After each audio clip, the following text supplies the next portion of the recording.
Hey guys, I think honestly Brazil has taken over the title of having the wildest political scandals ever. Have you ever heard of Flordelis de Santos?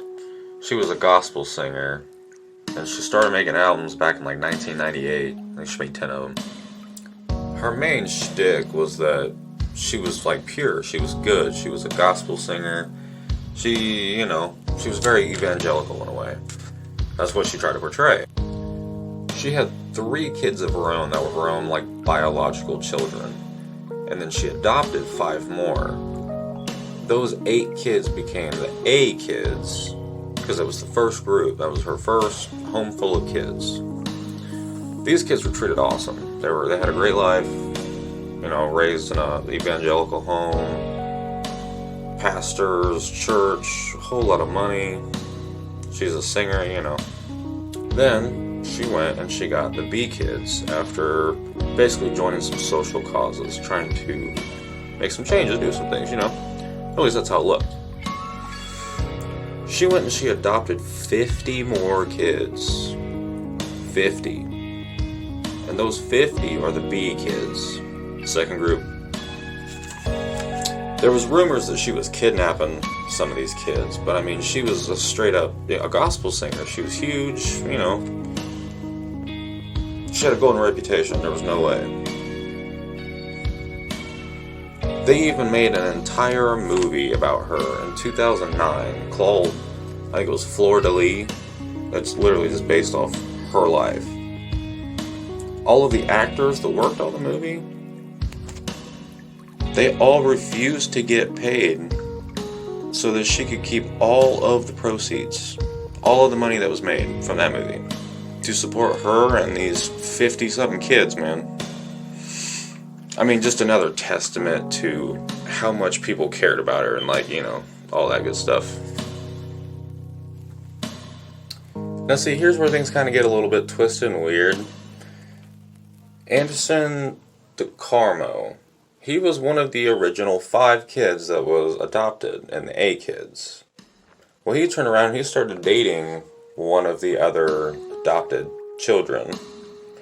Which, I mean, it's weird, but it's not, I guess, in a way. But he turned around and he left her so that he could be with their mom. Yeah. Just see if you can understand that one for a minute. So Anderson and Flordelis got married. They actually tied the knot. They did the dang thing, man. They both became evangelical pastors. They both had great success, honestly. And yeah, I mean, Anderson took over the finances. He was the man in the house, whatever you want to call that.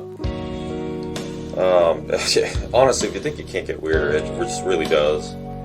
The A kids had great lives. The B kids, they lived in absolute squalor. I mean, there was 50 of them. Yeah.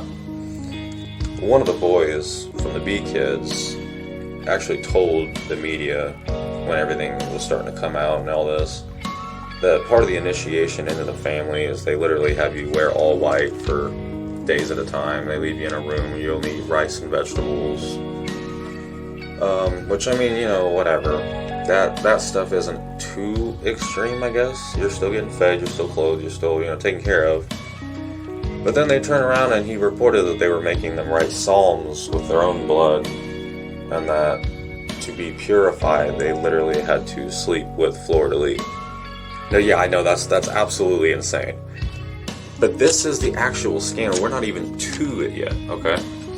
Here's where it actually starts. In 2019, last year, yeah, Anderson decided that he wanted a divorce. I mean, most likely because of all this shit that's going on. I mean, yeah, you would probably want out too. But that obviously wasn't going to fly because there's a lot of money involved. Flordelis, had actually just been elected a female congresswoman from the state of Rio de Janeiro. And yeah, basically, if they would have gotten a divorce financially, half of the money, 50% of that bank account, would have went to Anderson. The other 50% of it would have been split up between the other 58 people. So right there, that's at least 58 people that have a pretty good motive. Flordelis and Anderson's ex, that adopted sister that he was dating for a while, her name was Simone. They both were trying to poison Anderson, like, continuously. It was ongoing. And they actually ended up poisoning some of the other kids on accident. Some of the other siblings. I don't know if they were actually kids at that point. But they never succeeded in poisoning. But he died June 16th last year, 2019, when he was robbed and killed. So, fast forward to this year. Just this week, last week. Yeah. A breakthrough happened in the murder of Anderson to Carmo. Police finally got around to going through immediate family members' phones, going through all the, messages, call histories, la-da-da. And they found out that every single one of the A kids was plotting to kill Anderson. All 8 of them. And the guy that went and robbed Anderson and killed him was actually a hitman who was hired by Flordelis. She's now in custody behind bars, along with Simone and 2 of the other children, I believe. Look it up if you want to fact check it.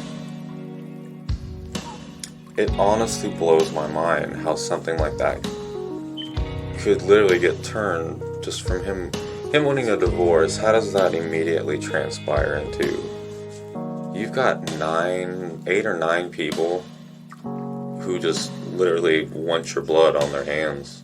They don't want you around no more. They're going to take you out for some dollar signs, and that's it.